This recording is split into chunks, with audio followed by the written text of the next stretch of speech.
Alors bonjour, bienvenue à Garon.tv. Merci Madame Burns de nous accueillir. Vous êtes la directrice générale d'Oxfam Québec. Récemment, Oxfam s'est fait entendre de façon très efficace lors du G7 sur les grands enjeux qu'on pourrait qualifier de justice sociale, entre autres envers les femmes. Euh, Maintenant, le G7 est passé avec toutes les péripéties qu'on connaît, mais au-delà de cet aspect un peu spectaculaire, quel bilan vous tirez de cette grande réunion, de ces grands personnages? Pour le G7, c'est différent que pour Oxfam, c'est sûr.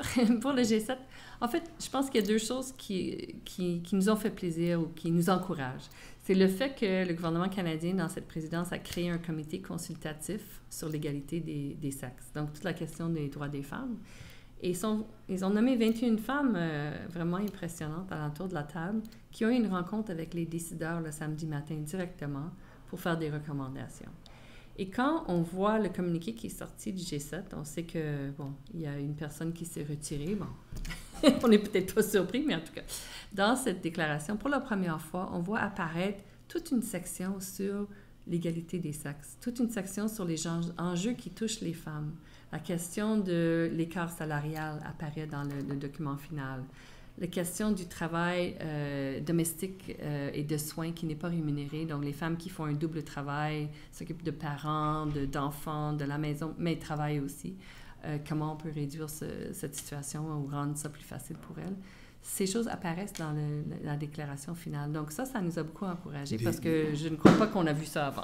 Des pistes d'espoir, donc. Oui. Est-ce que dans tout ça, si on reporte le regard vers le Québec, il y a des enjeux ou des orientations qui pourraient avoir un impact au Québec?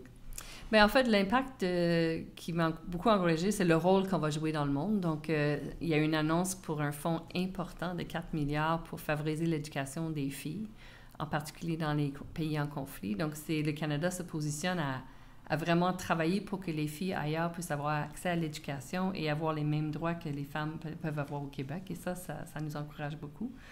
Bon, au Québec...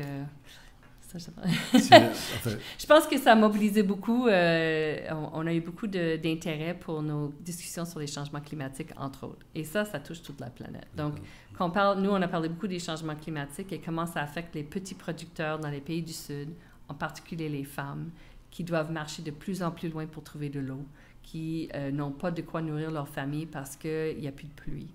Donc, ça, c'est peut-être leur contexte à eux. Mais au Québec, on constate aussi que nos saisons sont un peu étranges. C'est chaud, c'est froid. C'est chaud en février, c'est froid au mois de juin. Ça touche tout le monde. Donc, ça touche tout le monde. Et je pense que ça, c'est un enjeu qui est très important aussi pour les agriculteurs parce qu'on vit sur les saisons. Ça peut avoir un impact majeur pour tout le monde. Donc. Ben, je vous remercie beaucoup. De rien.